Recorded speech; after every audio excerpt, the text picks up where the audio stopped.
X750 high-strength reinforcing steel is a new type of high-performance construction steel with a yield strength of 750 MPa. Compared with traditional HRB 400 and HRB 500 rebar, X750 offers higher strength, greater load-bearing capacity, and significant material-saving advantages. Through optimized alloy composition and advanced rolling processes, X750 achieves excellent strength while maintaining good ductility, toughness, and seismic performance.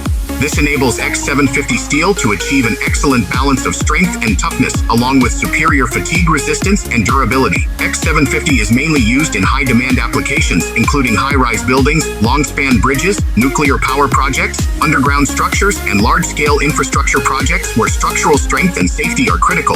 During practical applications, due to its high strength and specific processing requirements, proper bending procedures, standardized mechanical connections, and professional construction guidance are required to fully utilize its advantages in reducing steel consumption, lowering structural weight, and improving overall project efficiency and economy.